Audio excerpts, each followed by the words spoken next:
Don't visit your children in old age unless you are prepared to see the truth in their eyes. The truth that you are no longer essential. The truth that your presence, once sacred, now might be seen as an inconvenience. The truth that in their fast-paced lives, your slow steps are a burden. That's a hard reality, but it's one too many elderly parents come to face. And far too late. You see, we don't talk enough about the pain of being irrelevant, of being seen, not as a pillar, but as an obligation. When you were young, you built your life around your children. You sacrificed for them. Sleepless nights, broken dreams, quiet suffering. And you did it because love demanded it. That was your role, your mission. And for years, perhaps decades, it gave your life a burning sense of purpose. But time passed, it grew. They became independent. And then suddenly, they didn't need you anymore. At least not in the way they used to. And here's the thing. People won't say out loud. Sometimes they don't want you around at all. Not because they hate you, not because they're bad people, but because modern life teaches people to move forward by cutting off what slows them down. And in their eyes, your age, your needs, your values, they don't quite fit into their neatly optimized world. And this is where the heartbreak begins. I've spoken to countless older individuals, some in their 60 years, others in their 80 years, who walk away from visits with their children feeling smaller, not large. They return home not with warmth, but with a quiet ache in their chests, because the respect or reverence they hoped for has vanished. And I want you to think about that. I want you to feel the weight of it.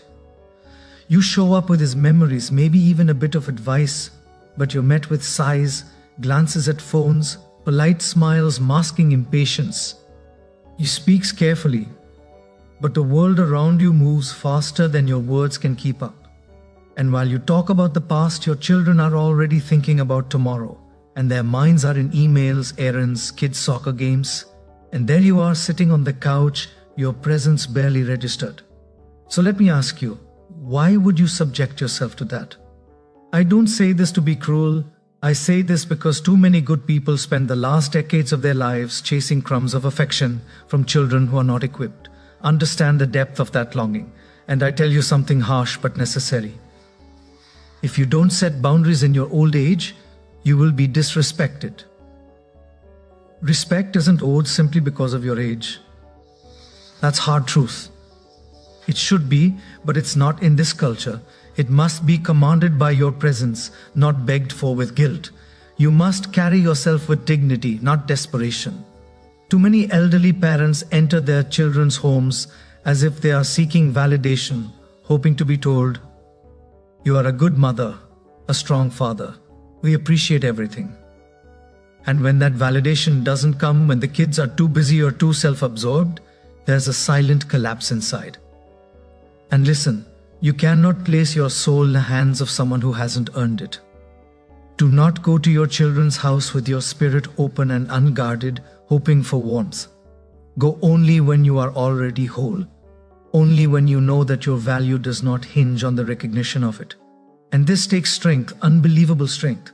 Because you spent decades nurturing those very people. You wiped their tears. You fed them with hands that now tremble. You taught them how to walk, and now they rush ahead, forgetting to wait for you. But that is the nature of life. It is ruthless in its forward motion. So you must be equally ruthless in protecting your peace. And let me tell you something personal. Personal. I have seen people crumble in old age.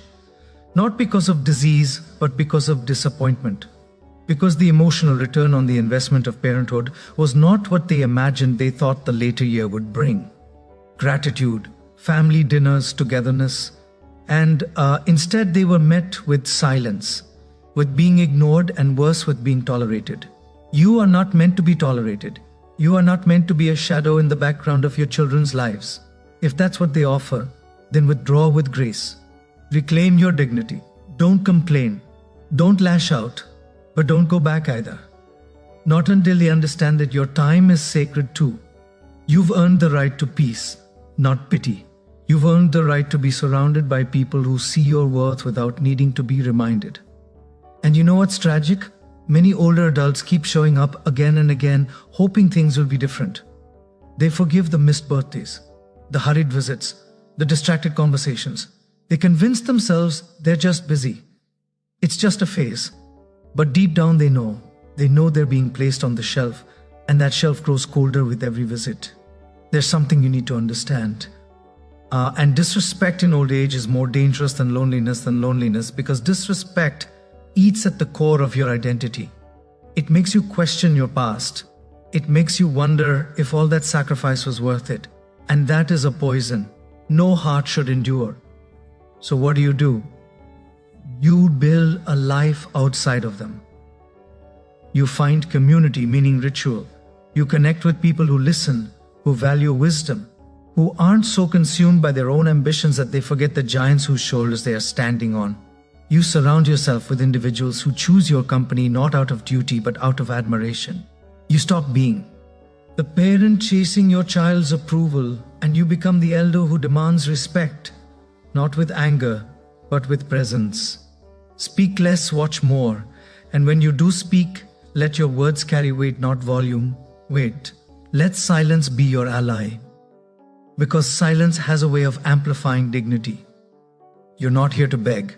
You're not here to cling. You are here to live the final chapters of your life with power. And if your children come around, truly come around, and welcome them with warmth, with love, but not with dependence, not with emotional hunger that seeks to be fed. Remember, you are the root, not the branch. You are the foundation, not the rooftop decoration. They grew because you bent toward the sun. For decades, they thrived because you bled into the soil. And if they have forgotten that, so be it. Life will teach them time is a brutal but effective way of revealing what truly matters. They too will grow old, and when they do, perhaps then they'll remember how you stood, how you chose solitude over subjugation, dignity over begging. There is no shame in walking away from a table where you are no longer respected. There is, however, great shame in staying in hoping and wilting under the weight of rejection. You are not weak. You are not useless.